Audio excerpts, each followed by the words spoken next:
child looking out across the dark landscape on Chinese New Year's night, and you would see these giant dragons going through the countryside.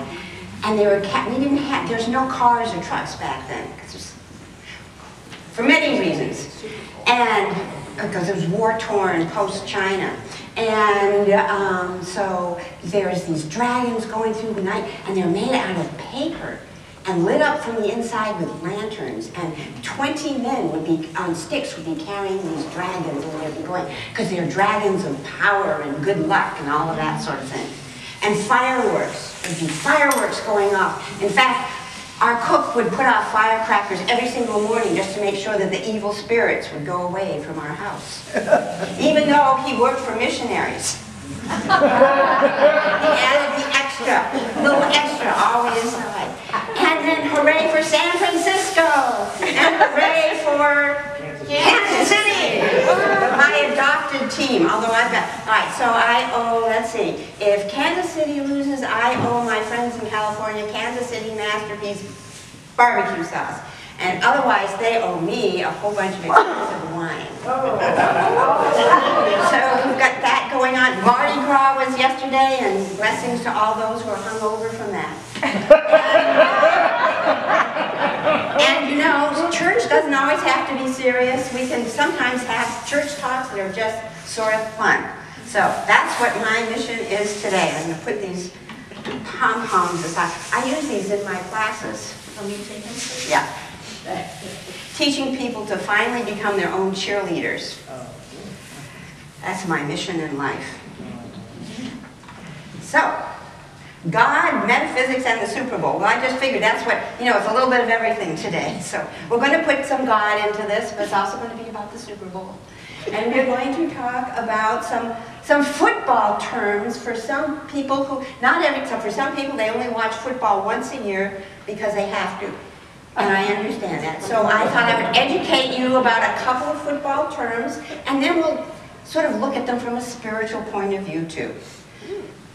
So first of all, you're going to hear announcers talk, oh, false start.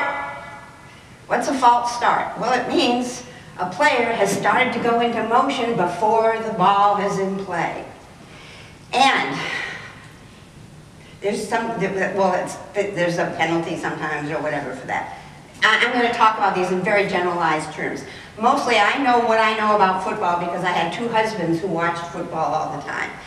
And so I've learned just sort of secondhand. It's not like I ever played football myself. So, false start. Okay. People jump to conclusions really, really fast. And I think in our lives we have to look at our own ways of dealing with reality.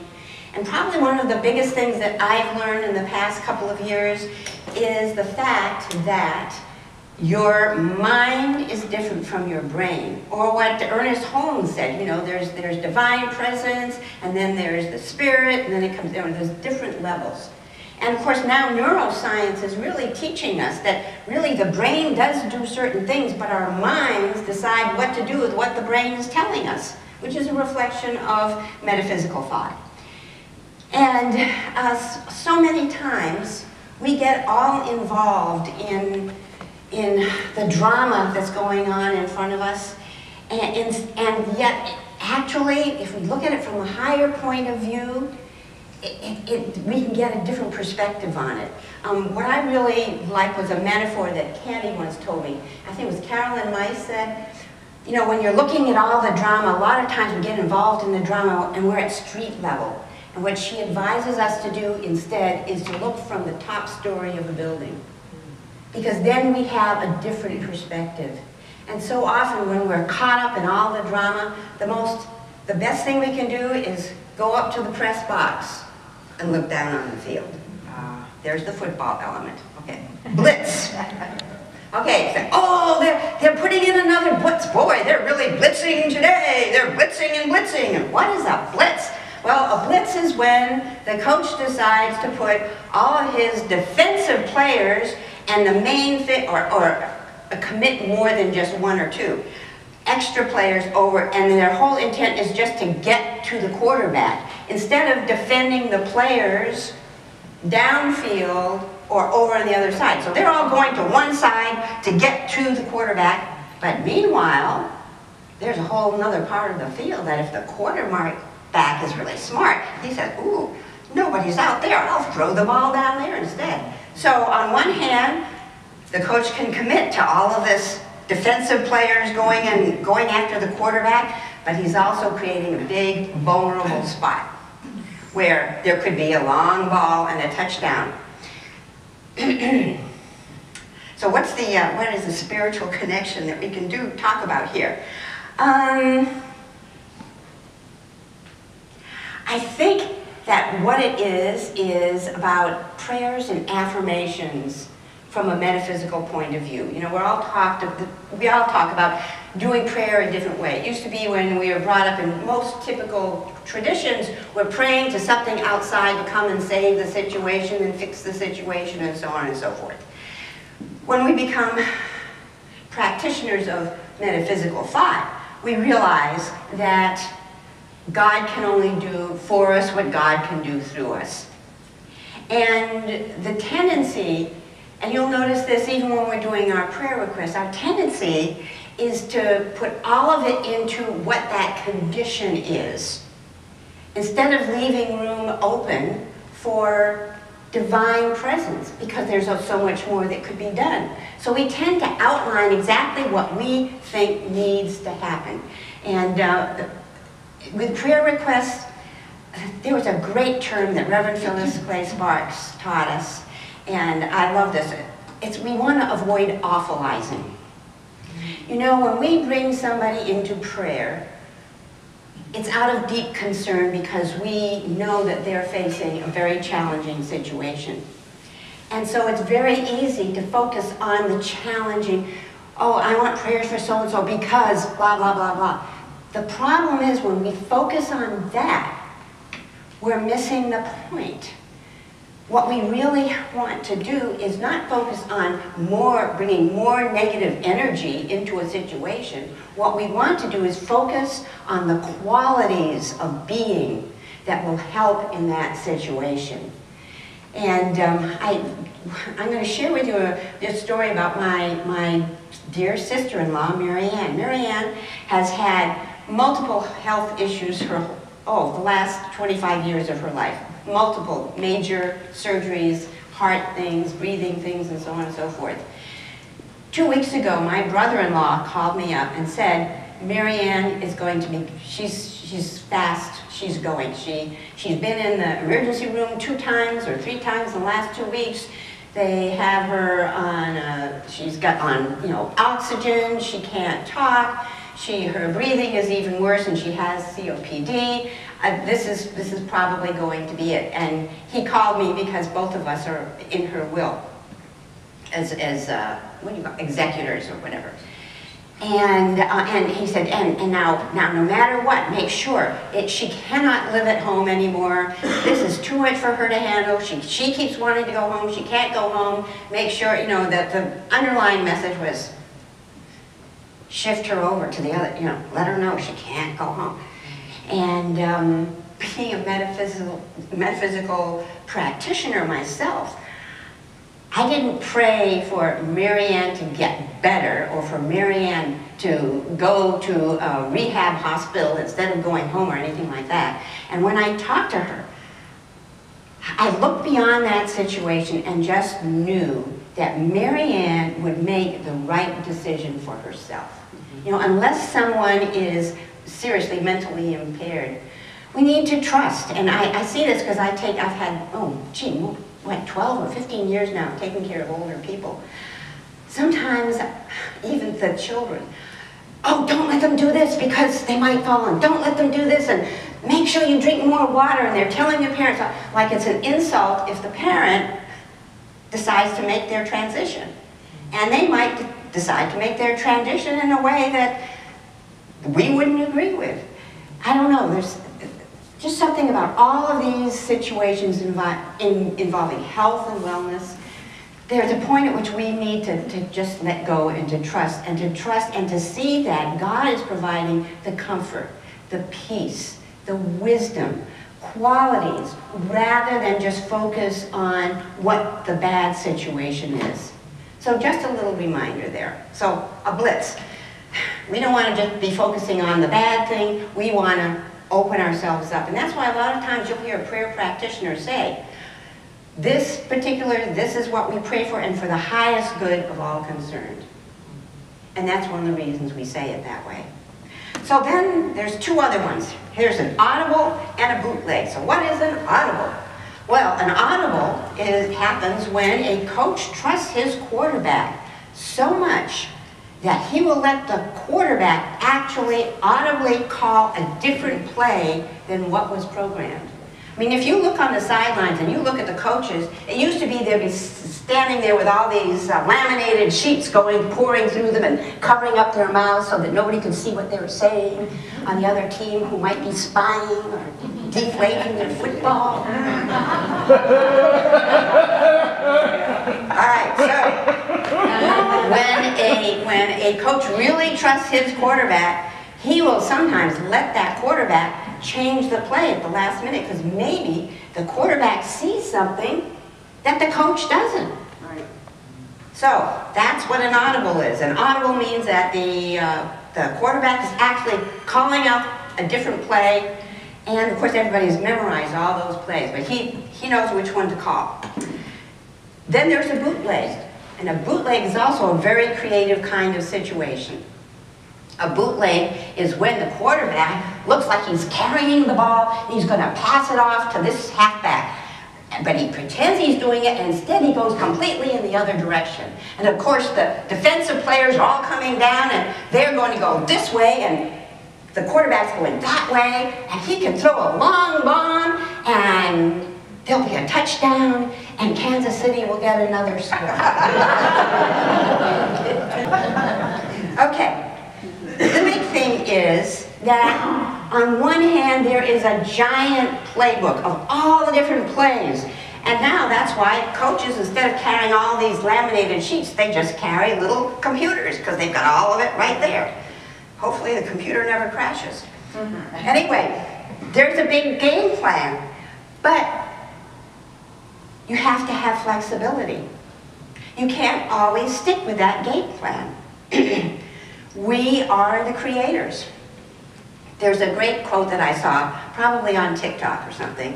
It says this: you know, we all tend to think that we are the products of what has happened to us, that we are handed the lives we have and expected to keep them.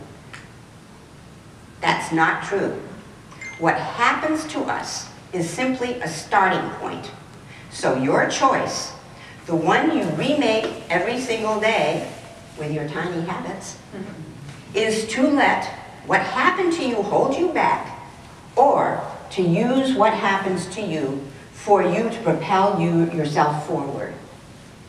And Ernest Holmes says, we have within us a power that is greater than anything we shall ever contact in the outer world. A power that can overcome every obstacle in our life and set us safe, satisfied, and at peace, healed and prosperous in a new life. And in a new life. We are the creators. We're the creators of our own lives. That is an awesome, miraculous possibility. It's also a huge responsibility. Because it means we also have to look at and think, well, if we don't like what's going on in our lives, the only thing that's going to really change, or it's got to happen from the inside. It's how we change. It's not, that's what's going to change the outside. So we can either choose to be victims for the rest of our lives, or we can empower ourselves. That's one of the reasons why, with my, everybody knows I teach tiny habits, but I'm putting together a website and everything now, and it's focused on people over the age of 65. It's called Thrive After 65, After 65. And one of the reasons that I'm doing this is because I go into so many places where I teach these classes to older people, and the biggest thing they want to change is A, they are lonely. They're lonely because they've lost this or they've lost that. They're suffering loss. They're lonely, and yet they can be in the most magnificent and this is true experience, in the most magnificent retirement community you could possibly imagine, with movies, shows, coffees, basket weaving, crocheting, all these different things, gourmet meals, and they don't open the door to even try anything. They stay inside watching TV with all of this. That's so sad. You know, the quality of our life is so much dependent on our outlook on life. And we could be in the most magnificent environment and yet be miserable.